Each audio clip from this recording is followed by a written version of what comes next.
बालाजी मिल गए। आप अपनी बात उनसे कहो, रोना इनके पास रो, इनसे मत रो, इनसे मत रो, इनसे मत रो, किसी से मत रो। अरे जो करने लायक है उसके समय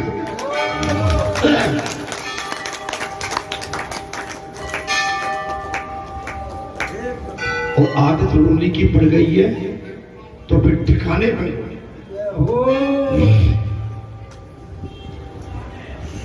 वैसे रोना भगवान को अच्छा नहीं लगता, माता पिता को अच्छा नहीं लगता। माता पिता कह देते घेंगा टाइप का हो गया तब देखो तब रोता रहता है।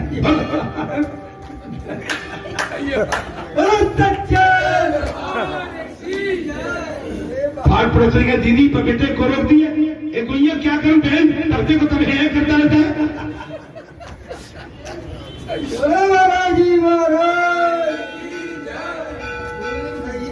रोना ठीक नहीं है। अरे हंसना सीखो, बत्ती सी इतनी सुंदर है, तुम्हारे सुंदर दांत है, इनको निकाल के बाहर रखो।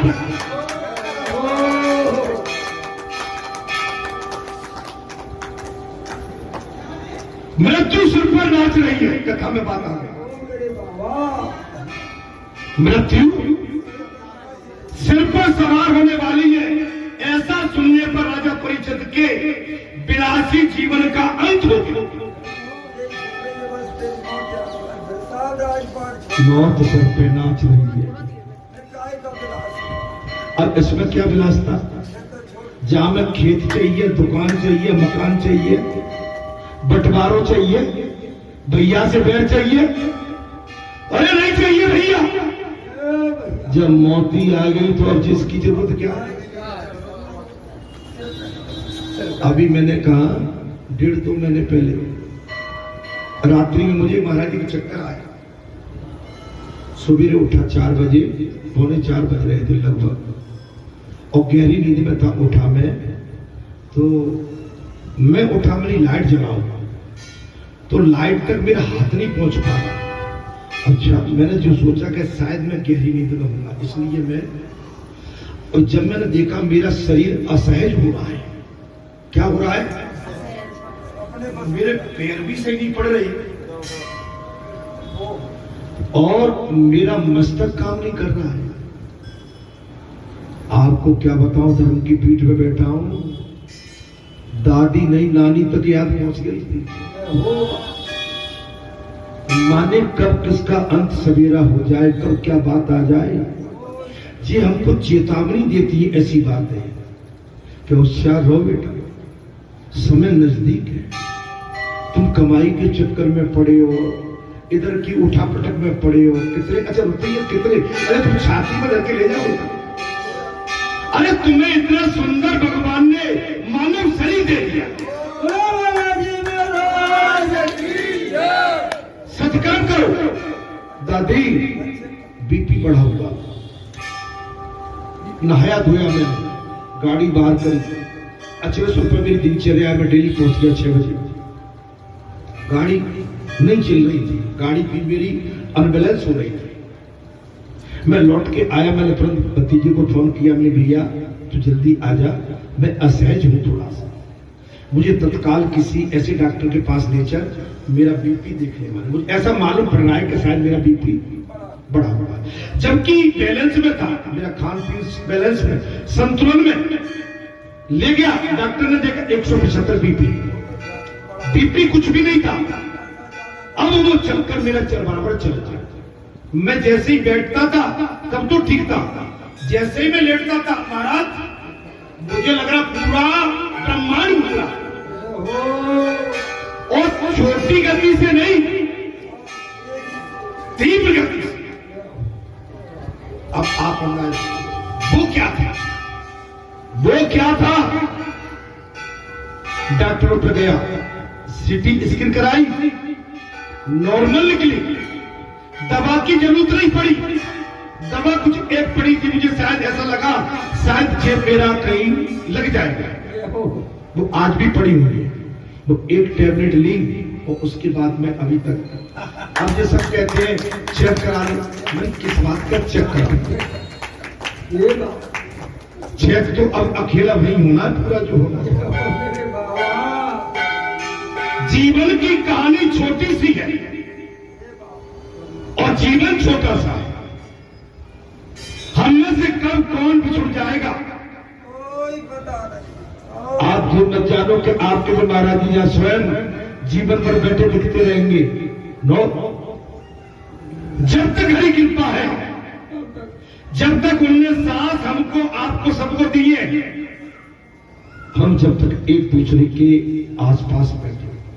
मैंने इसलिए कहा मृत्यु सर पर नाच रही है। राजा परीक्षित को बता दिया कि तुम्हारा काल तय है। राजा परीक्षित की विरासत खत्म। अब किसके लिए जिया? अब बताओ भाई, किसके लिए जिया? सब कुछ देख लिया, भेंट आपसे भी हो गई, इससे बढ़िया काम तो कुछ हो नहीं सकता। आखिरी पड़ाव में लोग कहते हैं कि कोई पूजा का स्थान मिल जाए, धार्मिक स्थान मिल जाए, सद्गुरु मिल जाए, महापुरुष मिल जाए, देव पुरुष मिल जाए, हम उसकी शरण में जाके उसके साथ बैठ के कुछ सत्संग करें, धर्म कर्म करें, पूजा पाठ करें, कीर्तन तक कीर्तन करें, वेद वेदांत का प्रखार करें, वो आपको सब तो मिल गया। आपको घर बैठे अब आपकी क्या और याचना बची है? अब तो भगवान आपसे मिलन की याचना बची है। आप बुला बस बिस्तर न पकड़े, बस एक दया जरूर करना। मेरे बाबा चार पाई का सहारा न पकड़े, जी दया जरूर करना। जैसे शिकारी मछली की शिकार करके कांटा डाल के और एक मिनट में मछली को जल से खींच के बाहर कर देता है, ईश्वर इतनी दया कर देता। ऐसी शिकार करना कि एक पल में जय श्री राम। इस शिकार का आनंद ही, लेकिन फिर भी ईश्वर की गति तो ईश्वर ही जानता है। किसका मरण, किसका जीवन, कब कहां कैसे होगा, ये कोई नहीं। ऐसा सुनने पर राजा परीक्षित के विलासी जीवन का अंत हो गया। मैं इसलिए कहा है काल हमारे आपके सर पर इस समय बढ़ रहा है, और काल उस दिन से पीछे पड़ा है जिस दिन से अपनी माता के गर्भ से बाहर आया। उस दिन से ये काल हमारे पीछे पड़ा, और काल का हम ख्याल नहीं करते। संसार में लड़ते हैं, झगड़ते हैं, विरोधाभास करते हैं, निंदा पर निंदा, दुराचार, पापाचार, अत्याचार सभी नहीं करते, लेकिन कुछ तो करते हैं। आप नहीं करते, लेकिन हम तो करते हैं ना भाई। मेरे बाबा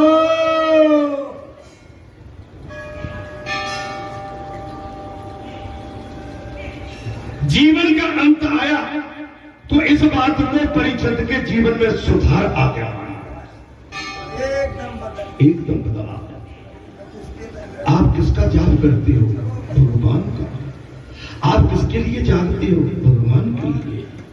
किसके लिए खाते हो? भगवान के लिए। किसके लिए चलते हो? भगवान के लिए। किसकी गाथा गाते हो? भगवान की। अरे किसके लिए सब काम करते हो? भगवान के लिए करते हो। हम तो जो संसार के काम करने से खत्म हो चुके, हालांकि वो भी भगवान के ही काम थे, लेकिन ना समझी में हमने उतना जीवन गंवा दिया। अब तो जो करते हैं भगवान के लिए, अर्थात विलासी जीवन का अंत और भक्ति सिद्धि हो पाए, तभी जीव अधिकारी बन सके। विलासी जीवन नहीं छूटेगा, भाई भगवान का अधिकारी नहीं बन सकते। भैया हटाओ यहां से। बैराग धारण करने को वैराग धारण करके जो बाहर निकल पड़ता है वो संत बन जाता है। वैराग दाढ़ हटो, क्या कर रहे हो भाई? इधर हो यार, दुकान लगा लेगा, हटो बेटा, थोड़ा इतने टाइम नहीं करते। कथा में बाधक होता है, कथा में बाधक नहीं। आप दुकानदारों से ले लो, बाहर जाके जुड़े। संत के घर ही संत पधारते हैं, संत के घर ही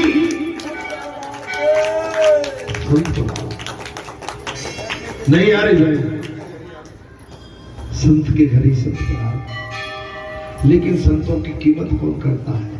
संत की कीमत, संत की मूल्य वही जानता है जो पक्का सनातनी और संतों के प्रति जो उसका भाव होता है, वो संतों की कीमत जानता है। आप समझ लो, बैठिए। संतों के घर संत पधारते हैं। तुम संत बनोगे तो तुमसे भी संत आ मिलेंगे।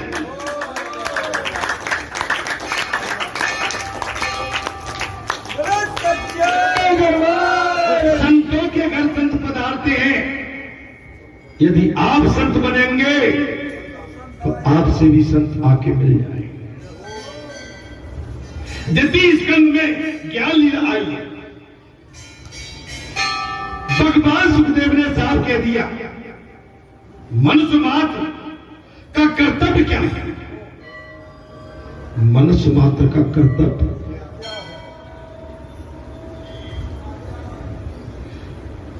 आज मृत्यु व्यक्ति का कर्तव्य क्या है? इन जैसे प्रसंगों की चर्चा करके ज्ञान दिया गया। तृतीय स्कंद और चतुर्थ स्कंद में सर्ग विसर्ग लीला का वर्णन किया गया। इसमें ज्ञान को क्रियात्मक रूप दिया गया। ज्ञान को किस भांति जीवन में उतारा जाए, उसे कैसे क्रियात्मक किया जा सके, ये ध्रुव आदि के दृष्टांत के द्वारा बता दिया गया।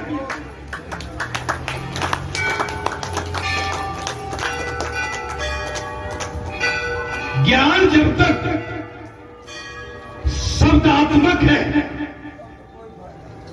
ज्ञान आपके अंदर जब तक शब्दात्मक है तब तक शांति नहीं मिलेगी। वे किताब पढ़ ली, पुस्तक पढ़ ली, सीताराम कर लिया, माला पहन ली, जब तक शांति नहीं मिलेगी। कब? जब तक उसको क्रिया में लाओगे तब। कैसे? सत्संग के माध्यम से, आचरणों पर कसावट, और जो आपको ज्ञान है, किताब पुस्तक पढ़ी, पुस्तक में पढ़ा, किसके साथ कैसा व्यवहार करना चाहिए, किससे कैसे मिलना चाहिए, नहीं, और संत के प्रति हमारा क्या भाव होना चाहिए, जो सत्य मार्गी है उसके प्रति हमारी क्या माने भावना लेना चाहिए। हम संतों से, सज्जनों से, महापुरुषों से, देव पुरुषों से मिलने में संकोच भी करते हैं और देर भी लगाते हैं, लेकिन दुष्टों से, बलात्कारियों से, अभिमानियों से, घमंडियों से हम बहुत जल्दी मिलते हैं।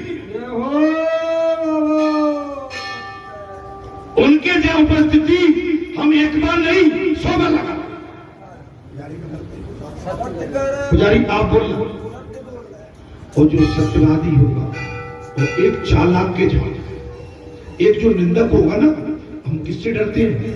जो निंदक होता है, जो चारों लोग आपकी बुराई करता हो, उसका काम ही है, उससे जरूर डरते हैं कि जो दुष्ट से अपनी शाबाशी कर दो। वो तुम्हारा भी नहीं होगा, वो तुम्हारी भी मौका लगेगा, तुम्हारी कमर पे प्याज रख के तुम्हारी भी काट देगा।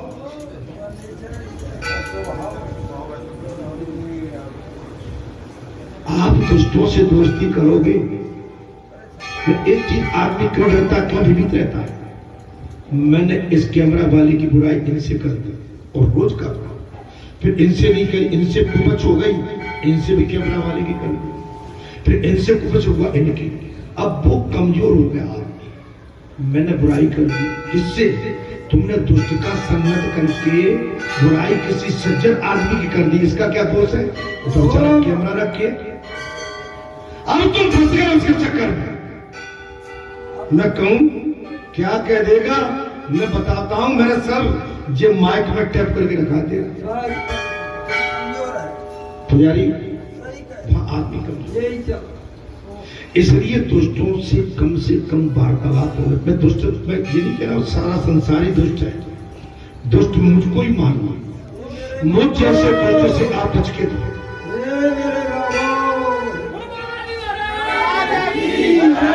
आप सब भले आदमी हो, लेकिन मैं तो दुष्ट बैठा हूं अकेला। मुझसे बच के रहो। मेरी यही तो प्रार्थना है आपसे। सज्जन पुरुष के जाने में आपको बड़ी पीड़ा होती है और सम्मान आपको सज्जन पुरुष के पास ही मिलेगा।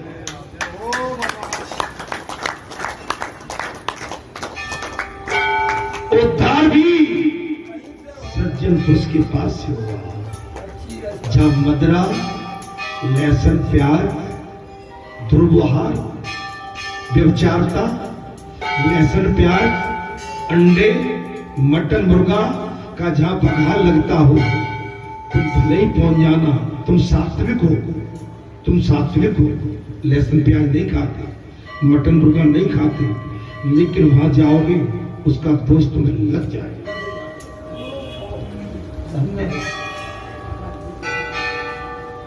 बच्चों, अरे इससे दोस्ती कर लो। इसकी दोस्ती के बाद फिर तुम्हारा कोई क्या होगा?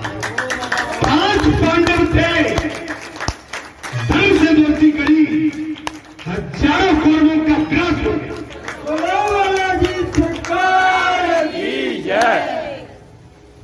डरते क्यों? मौत से वो तो पक्की तय है। झूठी हामी कभी मत भरो।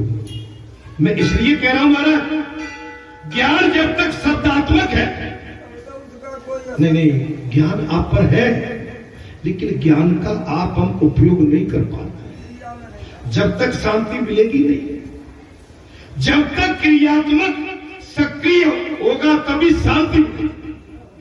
आपको बालाजी धाम बरेठा में जो कथा के माध्यम से ज्ञान परोसा जाता है, प्रेरणा दी जाती है बालाजी के व्यासपीठ से। आपके मन में पीठ के प्रति कुंठा है, तुमने कहता हूं दोष लग गया। इस स्थान के प्रति कुंठा दोष लग गया। अगर दोष नहीं है तो आप भले ही मत आओ, हाथ आप 100 किलोमीटर दूर से जाके जोड़ लेना, कल्याण जी से हो।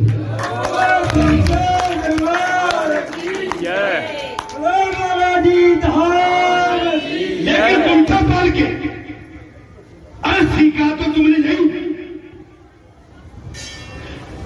बनाया तो तुमको नहीं। महाराज आगे हम तुम क्या जानते थे? बालाजी जहां आए तभी से कुछ त्योहार मनने लगे। नहीं, इसके पहले आपके क्षेत्र में कुछ होता तो मुझे बता दो। नहीं बताओ। ऐसा नहीं कि पूजा पाठ नहीं होता, पूजा पाठ होते थे, लेकिन अपने घर में गली में हो जाते। आज तो आपके जहां 12 मासी सत्संग की झड़ी लगी है, त्योहारों की झड़ी लगी है, हवन यज्ञ की झड़ी लगी है, पर्वों की झड़ी लगी है। आपके आंगन में, आपके क्षेत्र में ये महात्मा और संतों की लाइन है।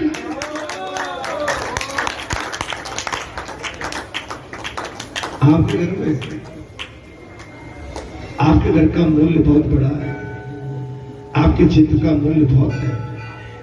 आप अपने मूल्य को अभिमान में नहीं, सेवा भाव में लीजिए, विनय भाव में लीजिए। आपकी जो भी जागीरों की यहां जो जमीन की कीमत हुई है, मैं बरेठा गांव का ही हूं, मेरी 70-72 साल की आयु हो गई। आपके क्षेत्र की एक एक मेड़ को मैं जानता हूं, आपके क्षेत्र के एक एक गांव को भी मैं पहचानता हूं, आपके क्षेत्र की एक एक जड़ को भी मैं भली भांति जानता हूं, और आप भी मुझे जानते हो। दाई से पेट नहीं छूटता।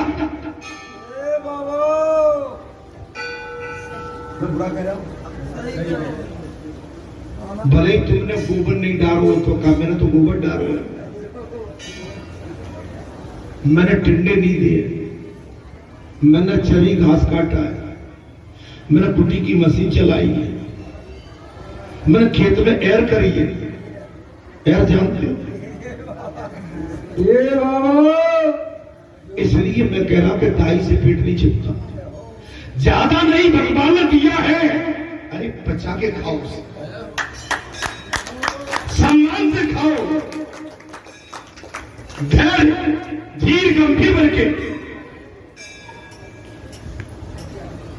आपकी कीमत बढ़ गई। 30 साल पहले मैंने कहा था आपकी जमीन का मूल्य फिट में नहीं इंची में तय हुआ।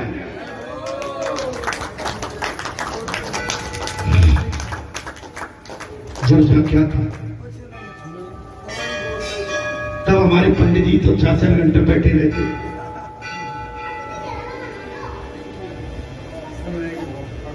हमसे कहते थे महाराज आपकी बातों में बड़ा आनंद आता है। अब वो गोर के लिए हम तरस रहे हैं कि अब किसकी बातों में आनंद आ रहा है, बता दो भाई कौन है आप लगे आज इसकी बातों में आनंद आने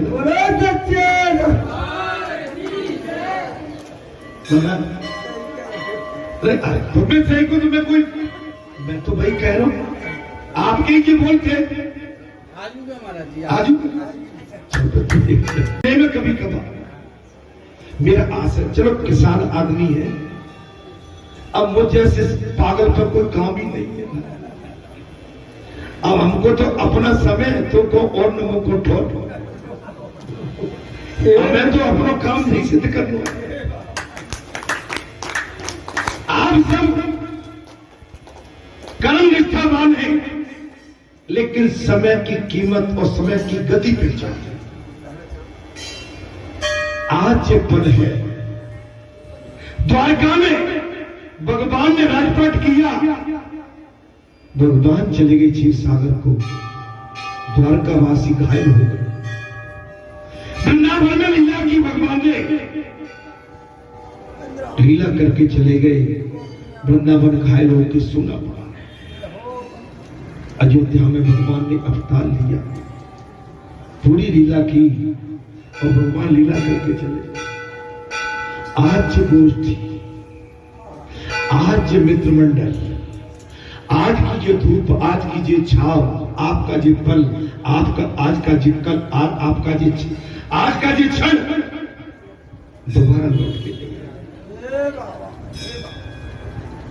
कहीं ये सुनने में ना आए बोले गए वो तो। समय की कदर, अपनों से मिलते जुलते रहो, अपनों से मिलने जुलने में लाभ होता है, दुख सुख मिटता है, अपनों से मिलने में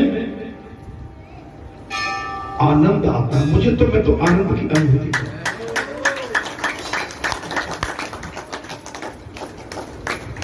अगर प्रीति की है तो सच्ची रखो, दोस्ती की है तो पक्की, सुदामा की तरह, विभीषण की तरह, सुग्रीव की तरह। दोस्ती तो दोस्ती होती है, दोस्ती में फिर कुछ छोटा बड़ा, ऊपर नीचे, गरीब नीचाई ऊंचाई, जनपद पद, ये नहीं देखा जाता। भगवान समानता का बोहर करते हैं।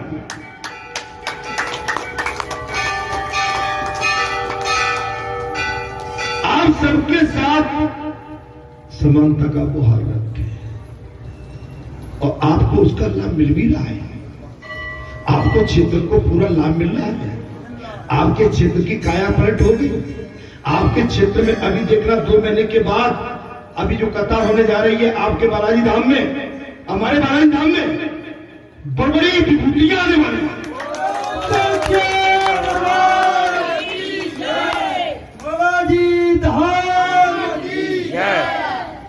तुम्हारे घर बैठे तुम्हारा भाग और तुम्हारे भाग की रेखा बदलने स्वयं आ रहे।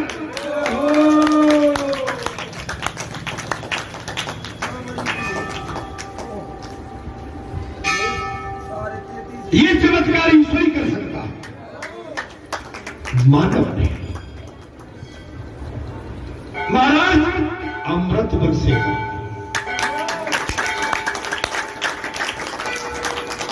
अमृत बरसेगा। वैसे भी वो दुर्गे हैं, भगवती हैं, और मैं ये कहूंगा कि वो सरस्वती भी है।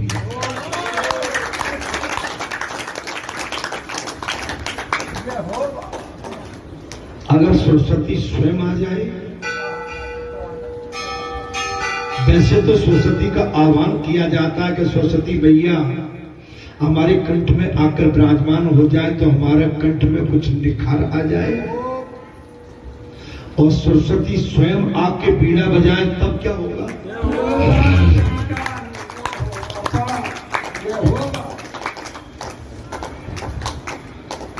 अरे भैया ये तो खुशी का समय है और सावन का महीना है जी। कहां चला गया? बोलो तुम्हारा सावन का महीना, और सावन के महीना में भगवान शंकर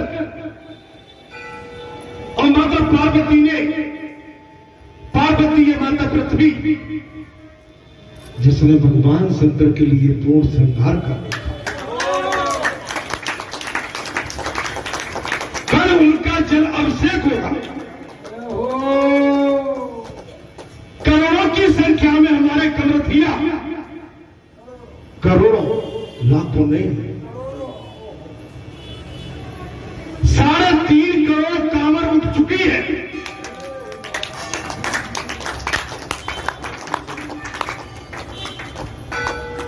साढ़े 3 करोड़ का गिनती करोगे तो समझ में आएगी। आप बताइए 3.5 करोड़ जो जल भरे गए हैं हमारे उनके भक्तों से, वो जल अभिषेक करेंगे। कल कितना आनंद आएगा। हमारे जगत के पिता परम पिता भगवान शंकर कितना आनंद का अनुभव करके अपने करोड़ों हाथों से अपने भक्तों को आशीष एवं आशीर्वाद। महाराज ज्ञान आपको दिया है, ज्ञान बांटिए, लेकिन ज्ञान कुतर्की न हो। तर्की तो हो लेकिन कुतर्की न हो। कुतर्की आपको गिरा देगा। वैसे तो कहते हैं कि राम कथा में तर्क के लिए कोई स्थान नहीं है। चलो तर्क आ गया है, तर्क तक तो ठीक है, लेकिन कुतर्क मत कर बैठ। कुतर्क नहीं, ज्ञान को संभाल के रख के और ज्ञान को क्रियान्वय करके सभी के कल्याण के लिए उसे बांटो। हमारे पूज्य महाराज मेरे निजी सदगुरु, वो तो सगत गुरु हैं ही, उन्हीं की प्रेरणा से आपसे मिलन, आपसे मैं दीक्षित हूं महाराज जी से। इस साल जो नवंबर आएगा 2 साल शरीर छोड़े हो जाएगा। महाराज जी बहुत ही भागवत भूषण के नाम से जाने जाते हैं। स्वामी दीनदयाल जी महाराज जे हरिद्वार में और वृंदावन में फेमस है। सादगी है, साधना है, वाणी में संयम है और वाणी के धनी भी है, कल्याण करने की क्षमता भी है। महाराज जी को भी वैराग्य हो गया था, पूजनी महाराज जी को वैराग्य हो गया था। 35-40 की आयु में स्वामी महाराज जी, स्वामी कृपात्रेय जी महाराज के शिष्य हैं। स्वामी कृपात्रेय जी महाराज